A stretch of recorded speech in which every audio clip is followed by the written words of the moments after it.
إن الله وملائكته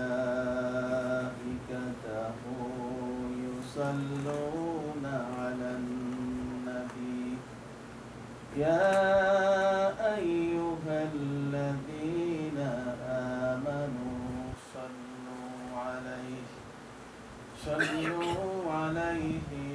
وسلموا تسليما اللهم صل على سيدنا مولانا محمد وعلى آل سيدنا مولانا محمد اللهم صل على سيدنا مولانا محمد وعلى آل سيدنا مولانا محمد ধন্য গো আমিনা বিবি ধন্য আপনার জিন্দগি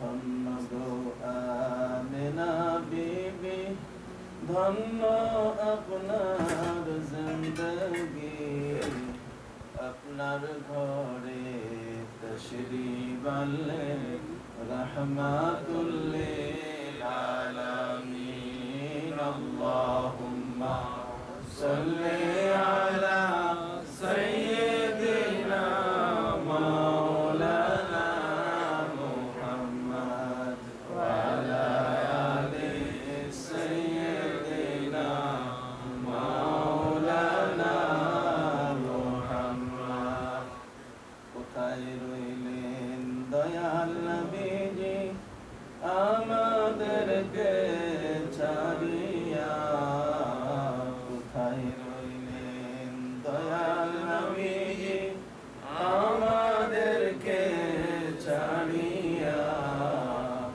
আপনি বিনে কি হবে এই ধরতে বাঁচিয়া আল্লাহুম্মা সাল্লি আলা সাইয়্যিদিনা মাওলানা মুহাম্মদ ওয়া আলা আলি সাইয়্যিদিনা মাওলানা মুহাম্মদ যার জন্যে কাঁদরে মন সে তো সোনার মদিনা যার জন্যে কাঁদরে মন সে তো সোনার মদিনা স্বপ্ন যোগে হবে দেখা হলে তাহার দিওয়ানা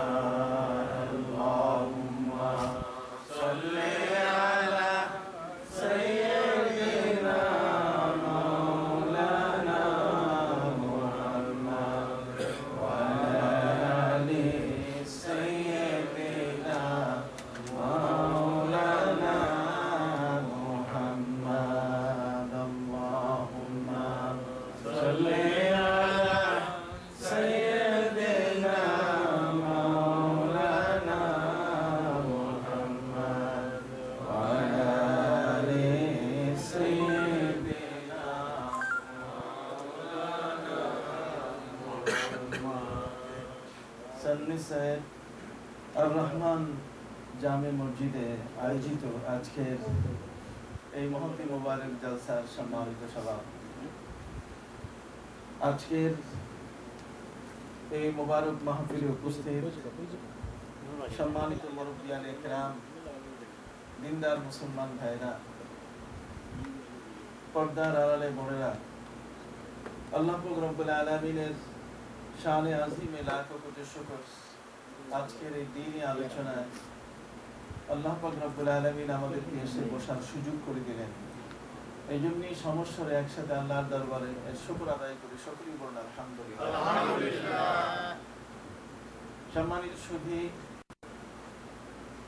প্রতিটি মুহূর্তে আল্লাহর দরবারে আমাদের শুকর আদায় করা দরকার।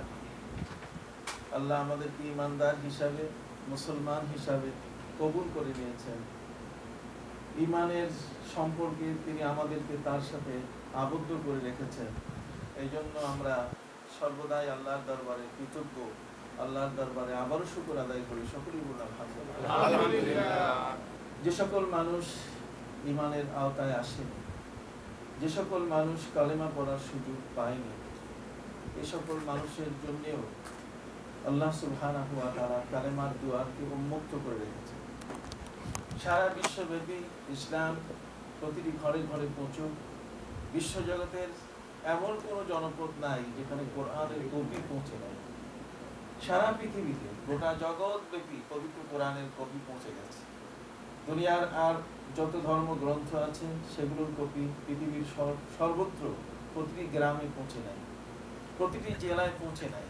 কিন্তু পবিত্র কোরআন আল্লাহ সুবহানাহু ওয়া তাআলা বিশ্বের এমন কোনো দেশ, এমন কোনো অঞ্চল নেই যেখানে পবিত্র কোরআনের কপি তিনি পৌঁছাই দেন নাই। সর্বত্র পবিত্র কোরআনের কপি পৌঁছে গেছে, যাতে করে প্রতিটি ঘরে মানুষ পবিত্র কোরআনকে উপলব্ধি করতে পারে এবং পবিত্র কোরআনের মাধ্যমে তারা যেন এই বিশ্বজগতের সর্বশ্রেষ্ঠ নবী, প্যারা নবী রাসূল কারীম সাল্লাল্লাহু আলাইহি ওয়াসাল্লামের পরিচয় অর্জন করে তারা যেন কালেমা, তারা যেন ঈমান আনতে পারে, কালেমা পড়তে পারে।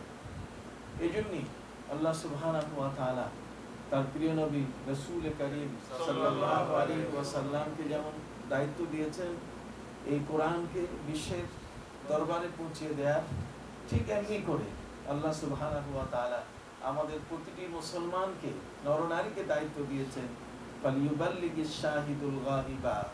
প্যারা নবী রাসূল কারীম সাল্লাল্লাহু আলাইহি ওয়াসাল্লাম আরাফাতের ময়দানে 9 জিলহজ যখন তিনি বিদায় ভাষণ দিয়েছিলেন, বিদায় ভাষণের মধ্যে তিনি এই 1,24,000, কোন রিওয়ায়াতে 1,40,000 এমন সংখ্যক সাহাবায়ে কেরাম সেদিন ছিলেন নবী করিম সাল্লাল্লাহু আলাইহি ওয়াসাল্লামের শ্রোতা, যারা আরাফাতের ময়দানে উপস্থিত থেকে নবীজির বিদায়ী ভাষণ শুনছিলেন।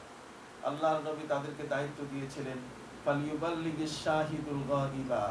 তোমরা যারা আজকে এখানে উপস্থিত আছো, যারা পৃথিবীতে এখন আসে নাই, অথবা যারা আছে যাদের কাছে আমার এই বাণী পৌঁছে নাই, তোমরা আমার এই বাণী পৌঁছিয়ে দিবে।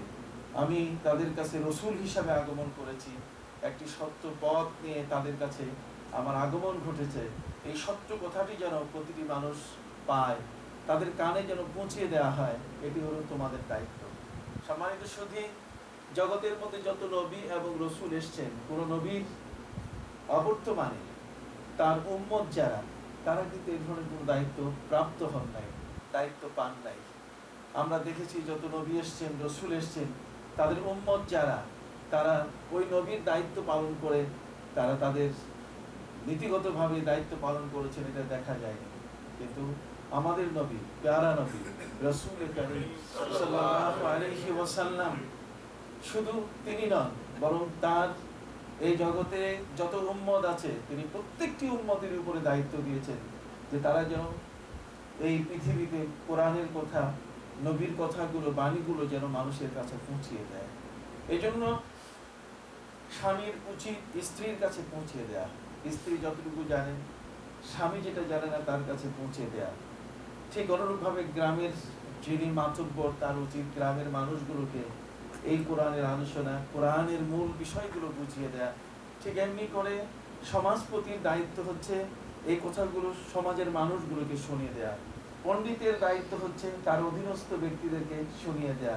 দার্শনিকের, বিজ্ঞানীদের দায়িত্ব হচ্ছে তারা তাদের আপন অবস্থানে কোরআনের এই বিষয়গুলো মানুষের সামনে পৌঁছিয়ে দেবে, নবী করিম সাল্লাল্লাহু আলাইহি ওয়াসাল্লামের জ্ঞান, বিজ্ঞান, দর্শনকে মানুষের কাছে পৌঁছিয়ে দেবে। ঠিক এমনি করে পর্যায়ক্রমে নবীর উম্মতের কোনো একজন বাকি নাই যে যাদেরকে নবীজি তার এই দ্বীন প্রচারের দায়িত্ব দেন নাই। তো কাজেই পৃথিবীতে প্রতিটি মানুষের দায়িত্ব হচ্ছে যে পবিত্র কোরআন যতটুকু সে জানবে, যতটুকু সে বুঝবে, যতটুকু সে শুনবে, যার যতটুকু জানা আছে, যার যতটুকু পড়া আছে, যার যতটুকু আয়ত্তে আছে, তার জানা আয়ত্তের বিষয়গুলো সে যে জানে না তার কাছে পৌঁছে দিতে পারে। সেটি অফিস হোক, আদালত হোক, সেটি বন্ধু মহল হোক, সেটি চায়ের আড্ডা হোক, যেখানেই হোক না কেন, ইসলামের এই দ্বীনকে তারা প্রচার করবে। এবং এই কারণে পবিত্র কোরআন মজিদের দ্বীনের প্রচারক যারা, তাদের সম্মানের কথা বলা হয়েছে। বিশেষ করে পবিত্র কোরআন মজিদের সূরা লুকমান যদি খুলে দেখা হয়, লুকমান নবী ছিলেন কিনা বিষয়টি নিয়ে বিতর্ক আছে, তবে লুকমান হাকিম ছিলেন, তিনি একজন বিজ্ঞানী ছিলেন, অত্যন্ত একজন পারঙ্গম ব্যক্তি ছিলেন হযরত লুকমান। হযরত লুকমান পবিত্র কোরআন মজিদে তার নাম রেকর্ড করা হয়েছে, পবিত্র কোরআন মজিদে তার নাম আনা হয়েছে। আনার পেছনে সবচেয়ে বড় যে কারণটি, সেটি হলো এই যে তিনি যখন চারণভূমিতে রাখালি করতেন, যখন তিনি তার মেষ দুম্বাগুলো নিয়ে মাঠে ময়দানে চড়াতে যেতেন, তখন ওই মাঠে ময়দানে শুধু মেষ দুম্বাগুলোকে তিনি চড়াতেন না, বরং মেষ দুম্বাগুলো তাদের যার যার ঘাস খেত, আর তিনি ওই পাশাপাশি অন্যান্য রাখাল যারা